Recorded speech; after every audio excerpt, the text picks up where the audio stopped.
America is home to 33 million small businesses, the beating heart of communities across the country. And proof that the American dream is still alive. This is a show about those dreamers and doers and the communities they serve.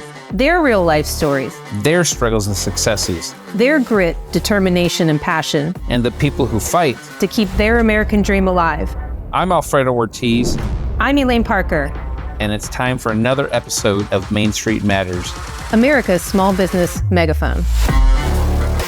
Hello and welcome to another episode of Main Street Matters, America's small business megaphone. I'm Jordan Bruno, Vice President of Job Creators Network. Today we're joined by Dr. Gerson Moreno-Riano. Dr. Moreno-Riano serves as Cornerstone University's president. He joins us today to discuss education policy and what's going on at Cornerstone and the higher education community more generally. Gerson, welcome to Main Street Matters. Thank you, Jordan. Good to see you. Yeah, thanks a lot for joining us. So, Gerson, maybe you could just start off by telling our listeners a little bit about yourself, your background in Cornerstone University and its mission and appeal. Yeah, thank you. I've been serving in higher ed for almost 30 years now as a professor, chair, dean, executive VP, and now president of Cornerstone. I've been here for 4 years.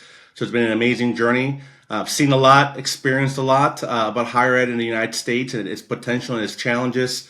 Our mission here at Cornerstone, we're in Grand Rapids, Michigan. We're a faith-based university. Our mission is fairly simple and a beautiful mission. We exist to educate the next generation of influencers in the world for Jesus Christ in a Christ-centered, student-centered community. So we're a faith-based institution. We take Christian principles very seriously, but we also take the market very seriously as well. So it's a great opportunity and, frankly, an incredible landscape in which to be in right now for higher ed. Wow. Yeah, absolutely. So tell us a little bit about how your market niche compares to the broader higher education field. I mean, obviously here in Grand Rapids, we have Calvin University, there's Hillsdale nearby. How is Cornerstone differentiated from other kind of Christian colleges? Yeah, thank you. Well, I just make a general comment about the market. I think higher ed throughout the country is going through some significant market struggles, frankly. Mm-hmm. Some of the latest data I've seen, and this relates very much to birth rates and high school graduation rates over the next 7 to 10 years. You're going to see in most states in the U.S. a significant drop-off in terms of high school graduates. I think it's projected that across the country, it'll be about a 10% decline over the next 7 years in high school graduates. In Michigan, it's 20%. Wow. In Illinois, it's over 30%. Some states are better, but the majority are going to be really, really struggling with a shortage of students for traditional on-campus education, which means, and again, that's across the country for many states, this means that every university, including ourselves, we have to be really thoughtful about what I call our value proposition. How distinctive really are we in the market? And can we ensure that what we do and what we offer and what we say we do, we actually do, and it adds real value and it's worth the price, right? Worth the value that we're asking students or parents to invest in the institution. I think that is the perennial question, frankly, for higher education, whether it's faith-based or not. I think parents and students today are much more shrewd and savvy, right? As they think about where to go for a university and how much money to invest, and is it worth the sticker price? And you're seeing this, Jordan, in the industry and the media out there, when a significant larger number of parents and students are saying, maybe it's not worth going to college anymore. Mm-hmm. I think part of that is really the price tag.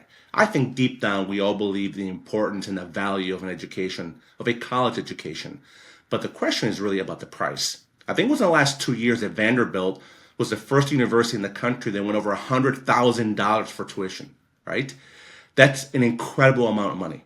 So you're talking about well over $500,000 almost by the time you factor in lots of other costs to get a college degree.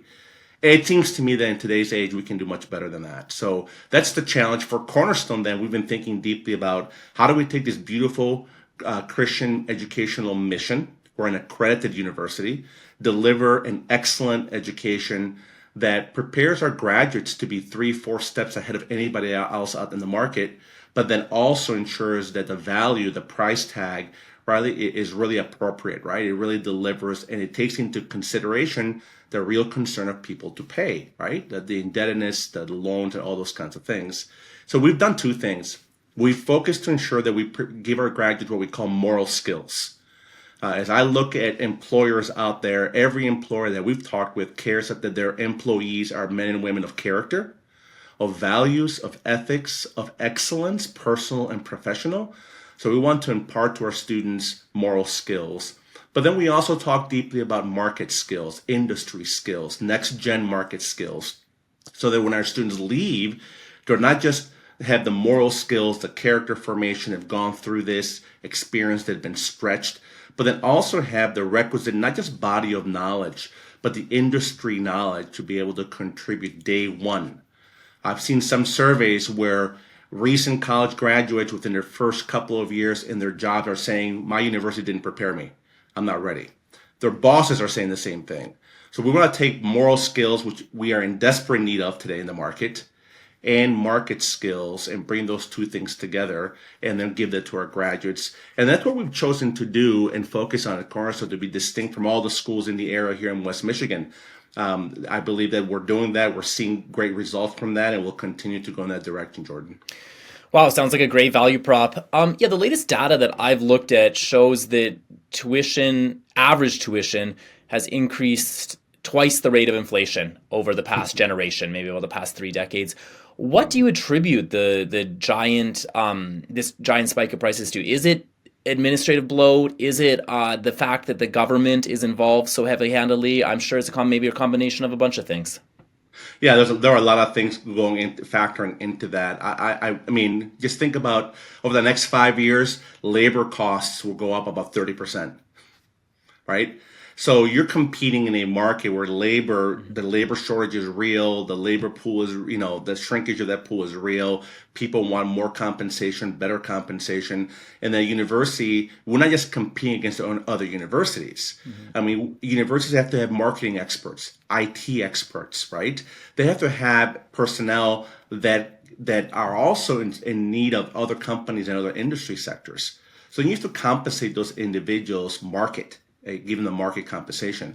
Otherwise, another company or another university will come and take them. So labor costs are a very real challenge for universities. Administrative bloat, I think in some institutions you see that. I think you've seen in the last few years when you look at some of the diversity initiatives out there and the huge departments that were created.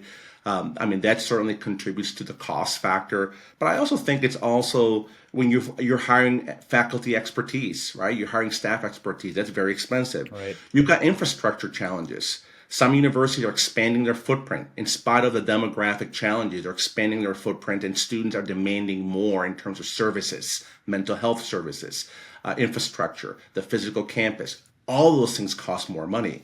So then the more we do of that and the more university does that and is unable to do it in the most effective way, right, that creates a challenge. But I think the other one is this too.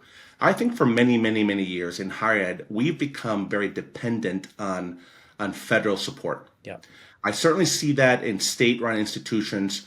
My sense is that many state-run institutions have to have the subsidies from the states and the federal government to make ends meet. Likewise to some degree in private. So I think that creates a system where you don't have as much innovation as you need to have. You don't have as much what I call next-gen thinking, proactive thinking, and being better students and more effective because you have a significant amount of subsidies coming your way. I think if that funding mechanism were to change or be challenged, it would force universities, all of us, to think much more serious about being innovative and being more competitive in the market, being more effective in what we do and showing it, and giving better value to our students, not just in what we offer them, but what we charge as well. Wow. Yeah. Well, tell us about your new business program, app-based, online-based, very futuristic. Sounds really up this alley of innovative and forward-thinking. Yeah, thank you, Jordan. We for the last 2 years we've been working on a project, and frankly, what we did was I looked years ago at a map of the U.S. and I thought to myself, what would it take for us to create a wonderful bachelor's degree accredited and deliver it to everyone in the country at a price tag that basically undercuts any university out there, and maybe even community colleges? How can we do that? Yes or no? And how do we do that? How do we deliver it? This has been in my thinking for quite some time. When we came to Cornerstone, we started to work on it. And what really motivated us was looking at the data in Michigan alone. In West Michigan, there's data that's probably over 500,000 adults in West Michigan have 2 years of college but no degree. Okay. In Michigan alone, well over 3.5, 4 million adults in Michigan alone in the workforce, 2 years of college, no degree. And we looked at it as a very real, serious problem to solve, not just for Michigan, but I think across the states in the country, the statistics are similar. And what we were concerned about was what I call the intergenerational transmission of no education. A lot of people speak about the transmission of poverty from generation to generation, but I think there's a similar correlate when you speak about no education. Parents who are not educated, families who have no education, oftentimes transmit that value or those lack of opportunities or principles or values to their kids, and it continues from generation to generation to generation. And that's a very serious challenge for our country in terms of the national fabric, in terms of our civilization, in terms of being healthy and having a healthy civic life and democracy. Education, good education really matters. In terms of the workforce, it matters.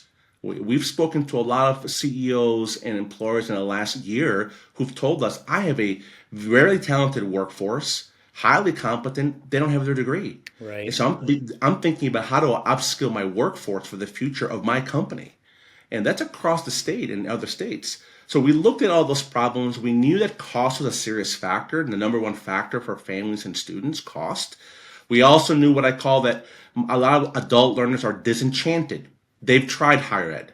They've tried the brick mortar. They've tried the online. I'm not going back. I've spoken to many of them. I've spoken to very wealthy CEOs who never finished college and said it was just boring, irrelevant. I just didn't want to do it, so I moved on. So we thought we've got to change that and shift that. So we began to look at a model where we really used what I called the true, the beautiful, and the good.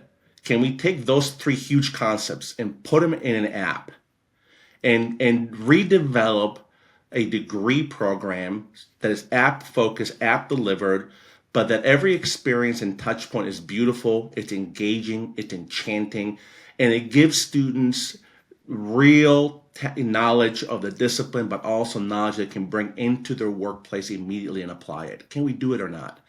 And can we use a streaming approach to this? So we brought a group of faculty, staff. For 2 years, we worked it with a company called Michigan Software Labs, one of the leaders here in West Michigan in app development, user experience development. And we launched it last week. It's called SOAR. It's an accredited strategic business management degree on an app at a price point that it's unbeatable, quite frankly. You can finish your entire degree there. It's accredited. And if you bring in credits, you will get credit for that as well. So in theory, someone can finish very, very quickly. And the beauty of it, Jordan, is that the price point allows employers that offer educational benefits to, in essence, pay for the degree through those benefits for the students. And so it's a great win for the employer, and it's a great win for the student as well. And again, we tested it last year with 12 West Michigan businesses, over 125 students, and our results were fantastic.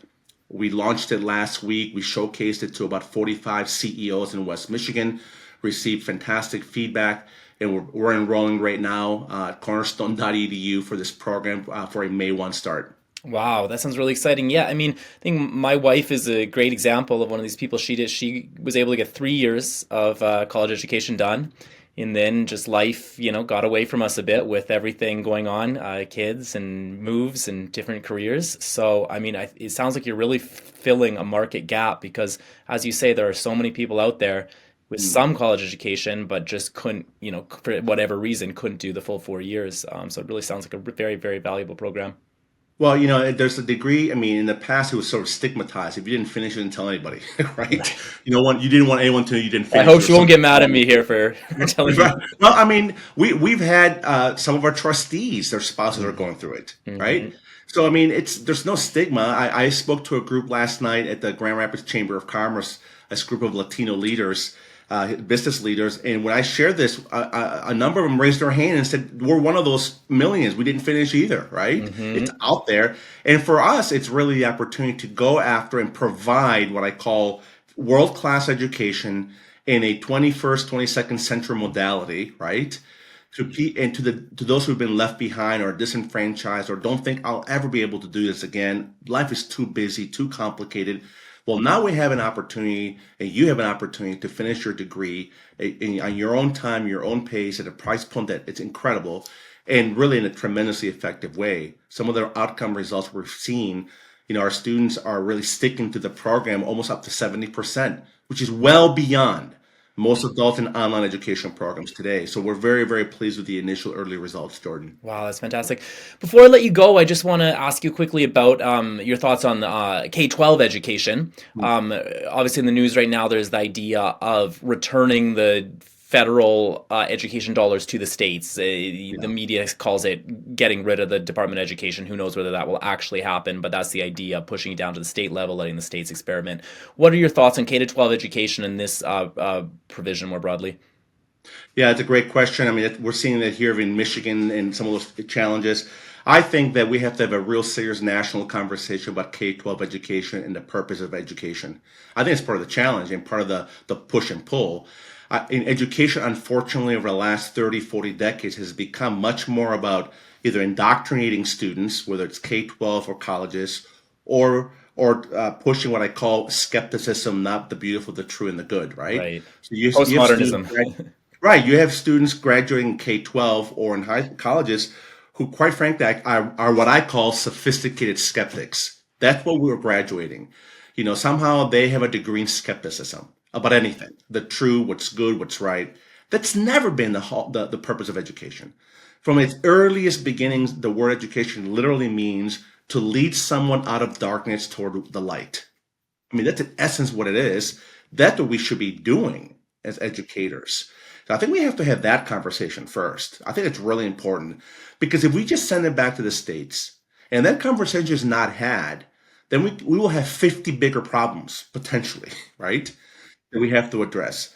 Second, I do believe that it's very important to ensure that families and parents have a very central role in the education of their children. It's absolutely vital, right? And so, and give them opportunities and choice as well. I mean, I'm a benefit. My brother and I are beneficiaries of those opportunities. When we first immigrated to the U.S., we went to some schools that were very difficult. But because someone advocated for us, we were taken out of those schools and taken to other schools that were much, much better. It wouldn't have happened if my parents weren't given the opportunity and the choice to do that, right? And the rest is history. So I think we need to be able to do that. And so I think it's going to have to require restructuring of just the moral purpose of education. Let's have a conversation about that. Also, the focus of authority and decision making. It can't be the State of the Union. Parents have to be involved in this conversation, right? And then ensure that if we do send it back or it's sent back, that those things are addressed. Otherwise, I'm concerned that we'll have some bigger problems in some states. And then you.